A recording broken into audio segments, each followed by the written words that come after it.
Rieccoci insieme cari telespettatori, parliamo di riforme previdenziali, quali possibilità ci sono, si prospettano all'orizzonte, qual è la situazione attuale, che cosa il sindacato dell'FNP CISL si auspica alla luce di situazioni molto variegate ma anche un po' non tutte semplici, anzi che richiedono un certo tipo di elaborazione. Per parlare di queste questioni, visto che c'è una situazione molto serrata di discussione a livello del governo per rifinanziare alcune forme previdenziali e di anche uscita anticipata dal mondo del lavoro, abbiamo con noi il nostro, tra virgolette, esperto Giancarlo Pegoraro, segretario regionale FNP CISL del Veneto. Ben ritornato qui con noi. Grazie, buonasera a tutti, grazie. Necessariamente esperto, perché quando parliamo di pensioni, che interessa sia i pensionati, ma ancora di più chi ci deve andare in pensione. Sono tantissimi quelli che sono borderline o che pensano di esserlo e invece poi magari si troveranno scaraventati di qualche anno.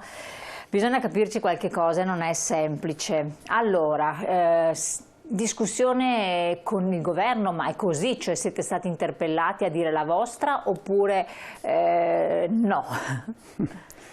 Una domanda complessa, diciamo, si può rispondere in questo modo. Certamente siamo stati interpellati e certamente noi abbiamo fatto le nostre proposte. Va detto in maniera molto chiara, altrettanto chiara, che la riforma delle pensioni, ovvero il sistema previdenziale italiano, è ingarbugliato di difficile interpretazione e soluzione e merita molte attenzioni e molte discussioni che esulino dalla demagogia e dalle ideologie politiche e soprattutto dalle ideologie, come dire, legate ai partiti e alle votazioni. Questa cosa è molto difficile da fare, almeno per noi sindacati, che vediamo che l'influenza dei partiti all'interno del governo è molto forte, ma proviamo a dire la nostra. Allora, noi abbiamo intanto una situazione ad oggi, che per esempio al 31 dicembre fa finire quota 100 ed è evidente che bisogna rispondere in maniera immediata a persone, come diceva lei, che nei prossimi mesi, non solo nei prossimi anni, nei prossimi mesi dovranno o dovrebbero uscire dal mondo del lavoro. Se facciamo un po' di cronistoria su queste quote, le chiamo così, va detto chiaramente che le quote non sono le soluzioni, ma sono un affrontare i problemi contingenti. Faccio un esempio banale che vale per quota 100 ma varrà per la quota 102, tanto per essere chiari. Quando i numeri sono in concorrenza tra di loro, cioè 62 e 38, è evidente che io potrei trovare una coorte di persone che ha 61 anni di età ma ha addirittura 40 o 41 anni di contributi. Questi non sono usciti, usciranno probabilmente con la prossima quota, ma sono numeri come dire, di contingenti e contingentali e non quelli che risolveranno i problemi del futuro. Certo. E questa è la prima situazione. È la prima discussione per cui noi, come dire, sul sistema delle quote siamo disponibili a discutere, certamente sappiamo che ci si dovranno fare delle mediazioni, ma sappiamo anche che non è la soluzione strutturale. Qui vediamo in grafico, diciamo, in sintesi, le soluzioni transitorie, quali sono quelle che appunto stava citando lei sostanzialmente. Chiedo alla regia se mette in onda però le prime due slide, perché ci danno una panoramica di quella che è la situazione attuale dei pensionati. La prima slide, eccola qua, dei pensionati in Veneto, per capire di cosa stiamo parlando. Per classi di reddito in primis, segretario, e poi le vedremo anche per quanto riguarda invece la situazione diversa di età sostanzialmente. Allora, che cosa ci dice questa prima indicazione? Allora, un divario, un gap di genere pazzesco. Non solo, ma ci dice quello che già sappiamo e che molte volte abbiamo detto qua dentro, e che la media delle retribuzioni pensionistiche, non solo in Veneto ma in tutta Italia, sostanzialmente danneggia fortemente le donne, come ben vediamo, ma danneggia la stragrande maggioranza delle persone, perché se guardiamo solo un paio di colonne da 500 a 1000 euro e da 1000 a 1500, vediamo che lì dentro c'è la stragrande maggioranza delle persone, siano donne, molte di più, ma siano anche gli uomini. Quindi la seconda, non il primo ma il secondo, ci mostra che in questa fascia lorda.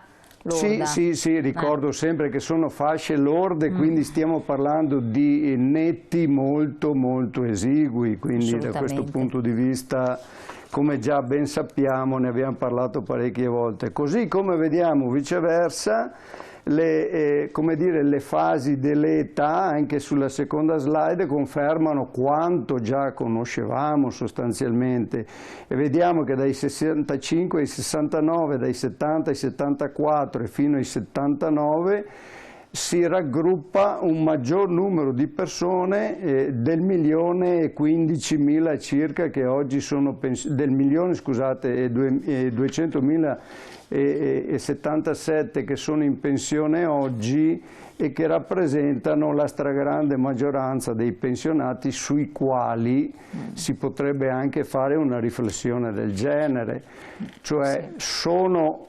anziani ma non sono troppo vecchi per non pensare che abbiano bisogno di un adeguamento pensionistico sia per loro, sia per le famiglie in dove vivono, ma sia soprattutto per quegli aspetti sanitari e della salute che sempre più incidono.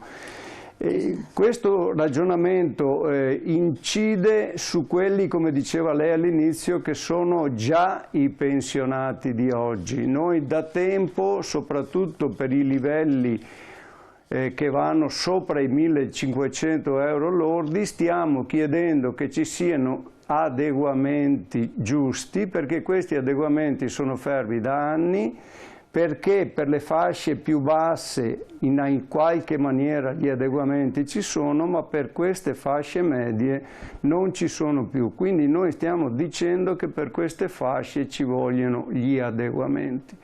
Così come continuo su questo versante, perché la piattaforma sindacale, è vero che le pensioni attirano molto anche nelle discussioni nei talk show, però la verità vera è che la nostra piattaforma contiene anche la riforma, come dire, non solo degli adeguamenti salariali, ma contiene tutta quella partita sulla non autosufficienza che, ricordo, è stata trattata in questi giorni. Abbiamo delle risposte parziali che non soddisfano appieno, ma ricordo che questa partita è una di quelle partite che, se la scambiassimo con un valore venale del denaro, potremmo dire che se dessero assistenza ai non autosufficienti, con una battuta si potrebbe anche rinunciare a un aumento, a un piccolo aumento pensionistico. Per dire quanto grave è la cosa, più di 3 milioni di persone in Italia, e per dire e ricordare che non ci sono solo gli anziani, anche se sono la stragrande maggioranza, ma ci sono anche familiari giovani, ragazzi, gli invalidi, i portatori di handicap, e questi ricadono come valore, come sistema valoriale sulla famiglia, ma ricadono in questo caso anche come spesa, come costi sociali, sanitari, oltre che come dire, affettivi. Infatti, tornando al discorso delle pensioni, perché va sempre ribadito il concetto per capire bene a che punto siamo, no? Adesso si va in pensione in modo ordinario con quanti anni di età e con quanti anni di contributi? Allora, noi oggi, e questo possiamo dirlo tranquillamente almeno fino al 31 dicembre, dopo diremo anche qualcosa del perché su questo mese e mezzo che ci manca alla fine dell'anno. Allora, noi oggi andiamo in pensione a 67 anni di età come età anagrafica e con un minimo di 20 anni di contributi. Abbiamo poi il cosiddetto metodo dell'anzianità, cioè le donne con i 41 anni e 10 mesi di contributi e gli uomini 42 anni e 10 mesi con qualsiasi età. Sarebbe la famosa legge Fornero, che ricordo tra parentesi che l'anno scorso, con la finanziaria dell'anno scorso, è stata bloccata nella sua parte progressiva di aumento dell'età. Allora noi oggi, fermo restando che vedremo in futuro se cambierà, ma noi ad oggi abbiamo una legge Fornero bloccata sull'anzianità e sulla vecchiaia fino al 2026, va ricordato, perché potrebbero esserci delle persone che tra il 2022 e il 2023 completano un loro percorso naturale, quindi come dire un minimo di tranquillità sull'esistente dicendo che la Fornero è bloccata fino al 2026. Quindi perché dopo il 2026 c'è invece lo scatto? Beh, qui non si sa cosa succederà. Viceversa, noi oggi, lo riprendiamo tra un attimo, abbiamo altre modalità che noi chiamiamo modalità, come dire, flessibili, che sono, come dire, le cosiddette pensioni anticipate, ma che derivano da sistema contributivo piuttosto che dai lavori usuranti, dai lavori precoci. E come si vede sulla tabella ci sono i 64 anni di età con i 20 anni di contributi, i lavori usuranti che sono di 61, 62 anni e 7 mesi e 35 anni di contributi, i lavori precoci con i quali si esce con 41 anni. Attenzione che a tutte queste voci pensionistiche sono legate tabelle, tecnicismi tecnici, e sistemi tecnici, per cui per andare via bisogna avere requisiti e rispettare alcune regole che non richiamiamo oggi perché sarebbe complicatissimo, ma sulle quali consiglio come sempre ai pensionati, ai pensionandi, ai futuri pensionati di rivolgersi ai patronati sindacali, in questo caso al nostro INAS. Ti chiedo alla regia se mettono in onda la slide che ci dà il numero verde dell'INAS, che è l'800 24 93 07, eccolo qui, oppure guardare il sito www.inas.it. Le pensioni vanno verificate individualmente su situazioni specifiche, eccetera, per cui non si può fare una valutazione, come diceva lei, a spanne. Indicativamente questa è la situazione, però poi ognuno deve andare a farsi fare una propria valutazione soggettiva. Ecco il perché l'indicazione del patronato. Prego. Allora, abbiamo detto uscita anticipata, queste sono uscite anticipate. Sono messe in discussione queste uscite anticipate? Allora, finisco con quello che c'è finora. Abbiamo ovviamente opzione donna, che parla dei 60-61 anni di età con i 35 di contributi, l'APE sociale, 63 anni e 30-36 di contributi, la famosa quota 102, che ricordo fino al 31 dicembre 2021, quei 64 anni e 38 di contributi. Va fatta anche chiarezza in queste varie modalità, perché queste varie modalità, chi più, chi meno, hanno delle penalizzazioni in uscita in termini di rendita a favore del calo degli anni. Anche su queste, come si diceva prima, è bene che ognuno si faccia i suoi conti, perché dopo rimangono vita naturale durante come scelta. E almeno che il privato faccia delle valutazioni speculative in avanti per dire quando avrò bisogno di un'assistenza, di aver più soldini, perché non mi consente. Bisogna che... Certo, devono immaginare a un futuro prossimo, perché una volta fatta la scelta rimane tale. Dicevo, per esempio, quella che costa di più in assoluto è opzione donna, è molto onerosa per le donne che escono, però anche su questo le donne che hanno deciso di uscire, magari giustamente perché aiutate da un reddito familiare o purtroppo perché proprio non ce la facevano più anche dal punto di vista personale e fisico, sono uscite, ma hanno pagato, diciamo, un prezzo che si nota, che si vede. Meno onerose sono state le uscite di quota 100, però attenzione con quel problema che dicevo all'inizio, cioè due numeri che si incrociano rischiano paradossalmente di favorire alcune tipologie di persone, in termine tecnico si chiamano coorti di persone, ma hanno penalizzato altre persone che potevano avere anche più anni di anzianità ma non avevano per esempio l'età. E ricordiamoci che siamo ancora nel pieno dei cosiddetti baby boomers, cioè quelli che hanno cominciato a lavorare giovani o relativamente giovani e che hanno già accumulato parecchi anni di contributi da questo punto di vista. Ma devono ancora raggiungere l'età? Queste sono le cose che noi oggi abbiamo in funzione e attenzione, quota 102 che si diceva finisce alla fine dell'anno, al di là di condividerla più o meno, al di là di cosa abbia dato o meno, è che finendo il 31 dicembre paradossalmente crea il problema dei problemi, il famoso scalone che improvvisamente dal 1° gennaio ti rimetterebbe pienamente nella legge Fornero, e cioè i famosi 67 anni di vecchiaia o i 42 e 10 mesi per gli uomini e i 41 e 10 per le donne. È evidente che dopo 3 anni di quota 100 è difficile immaginare il lunedì dopo uno scalone così pieno, per cui nella fase di questa trattativa si sta tentando anche con soluzioni che non sono pienamente condivisibili, per carità, lo dicevo prima, ma fanno parte di quella mediazione logica che ci potrebbe portare a una soluzione strutturale.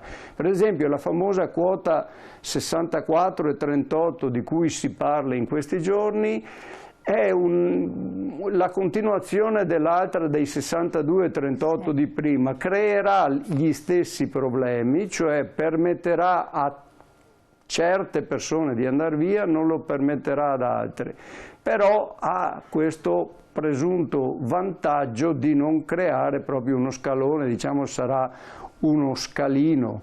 Io ritengo personalmente, ma anche la mia organizzazione, che questa non sia la scelta strutturale. In questo senso noi abbiamo proposto, anche qua, per essere chiari fino in fondo e senza immaginare che si butta il cappello in alto che dopo rischia di cadere e non riuscire a prenderlo in mano, noi stiamo immaginando, abbiamo fatto una proposta sui 41 anni dell'anzianità. Perché? Per quello che dicevo prima, non tanto per buttare appunto il cappello in alto, ma perché stiamo immaginando che nei prossimi anni c'è l'uscita dei baby boomers e con il sistema, però attenzione, che è già nel sistema misto e andrà definitivamente nel sistema contributivo che, come sappiamo, taglierà un po' di rendita pensionistica, per cui se si riuscisse perlomeno per un po' di anni a dire con l'anzianità si esce a 41 anni, riusciremo a fare uscire una coorte di persone che ha una certa età, una certa stanchezza e sono dentro ai meccanismi di cui prima, cioè lavori usuranti o quant'altro, che permetterebbero di uscire.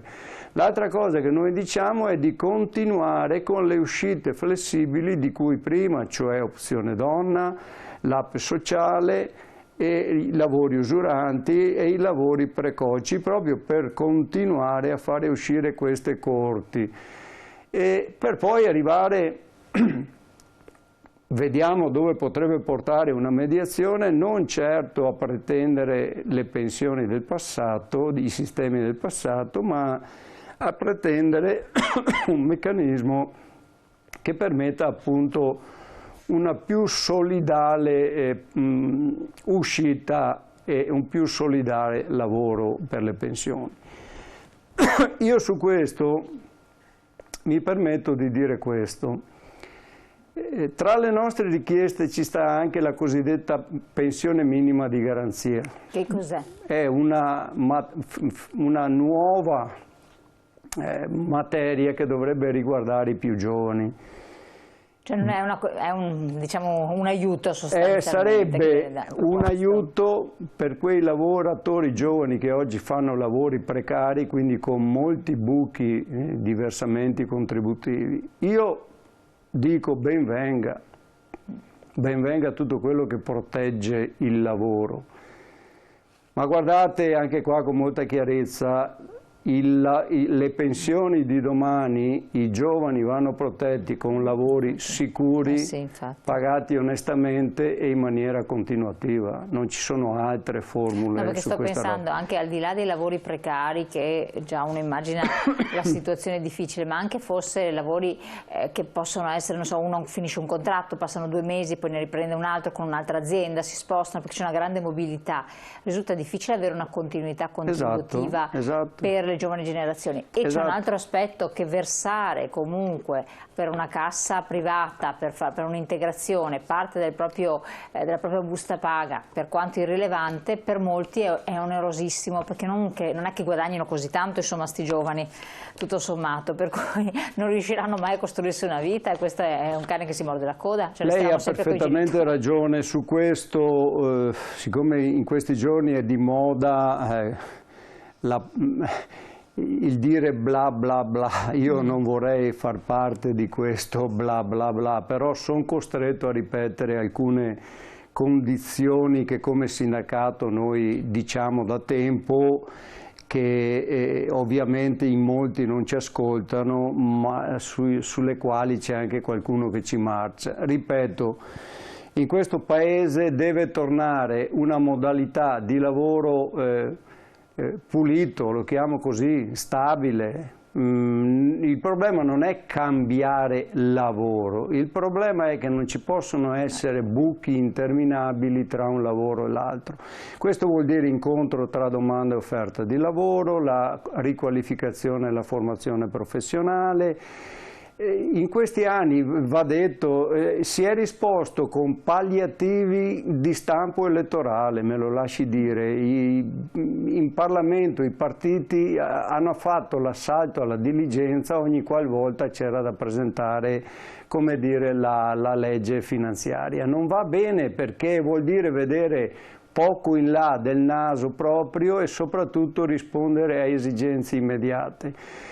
Io non vorrei morire, tra virgolette, più tardi possibile, sulla coscienza i giovani da questo punto di vista. Io credo che su questo bisogna fare di tutto perché abbiano, ripeto, non un unico lavoro, tanti lavori, e che ne cambino anche tanti, ma che siano continuativi e siano retribuiti, perché poi, faccio un altro esempio, si lagnano in tanti che non trovano le alte figure professionali perché vanno all'estero.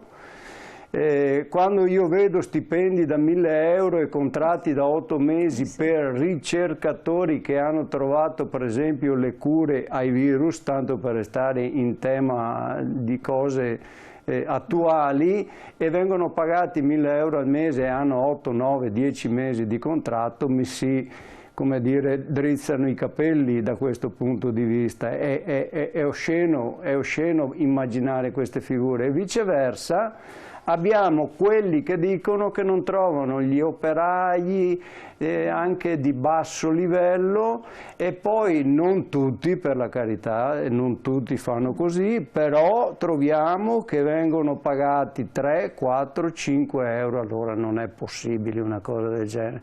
Oppure vediamo che vengono pagati in più, ma vengono messi in discussione i diritti contrattuali, vengono fatti contratti che non hanno nulla a che fare con i contratti nazionali, eccetera. Ecco, io credo, anche come sindacalista, ma anche come pensionato che ha a cuore e le persone che oggi stanno lavorando, che si debba rispondere a questo. Certo, questo è fondamentale. Io segretario devo fare sintesi perché siamo giunti al termine e vorrei ricordare che voi fate un'assemblea a Roma proprio per chiedere questi aspetti, la riforma fiscale, la sanità territoriale, la non autosufficienza a cui lei accennava prima e eccola qua, pensione, fisco, sanità, non autosufficienza, delle risposte, e vi ritroverete a Roma per il 17 novembre, giusto? Sì, va spiegata anche questa, anzi dirò di più, ci sarà qualcuno dei miei colleghi che dopo il 17 verrà da voi magari a dire quali sono stati i risultati di questa manifestazione. Perché questa manifestazione, che ricordo unitaria? Perché da qui a fine anno verrà presentata, quando viene presentata definitivamente la legge finanziaria, noi potremmo, come dire, cercare, anche qua bisogna essere chiari, noi dobbiamo cercare di influenzare, di rendere le nostre opinioni chiare al Parlamento, ai gruppi parlamentari, a tutte quelle persone che fanno queste robe. Quindi faremo iniziative di questo tipo a partire appunto dal 17 novembre, ma fino alla fine, sperando che qualcosa possa cambiare. Allora, siamo in chiusura, chiedo dalla regia gentilmente di mettere in onda l'ultima slide che proprio ci chiude il nostro capitolo, che è quella delle tasse su una pensione da 20.000 euro lordi l'anno, e ci fa la differenza tra l'Italia, la Spagna, il Regno Unito, l'Olanda, la Germania e la Francia. Eccolo qua per renderci conto: 20,5% l'Italia primeggia su tutti. Quindi... Come già ricordato in altre occasioni, dentro a questa tassazione delle pensioni ci starebbe tutta la storia della divisione tra la previdenza e l'assistenza, perché finché l'INPS non sarà, come dire, autorizzato a dividere assistenza e previdenza, noi saremo ricattati da tutti perché ci diranno sempre che le nostre pensioni costano molto. Chiaro. Allora, ricordiamo il 17 novembre informarsi presso le sedi dell'FNP CISL per partecipare. Comunque l'INAS invece da contattare 824 93 07, numero telefonico, numero verde, per farsi controllare la propria posizione pensionistica o la propria pensione nelle sedi FNP, prenotando naturalmente. Grazie segretario di essere stato qui con noi. Grazie a lei, grazie a voi. Grazie a voi telespettatori. Naturalmente contattate le sedi per ogni necessità, ogni dubbio o perplessità. Buon proseguimento.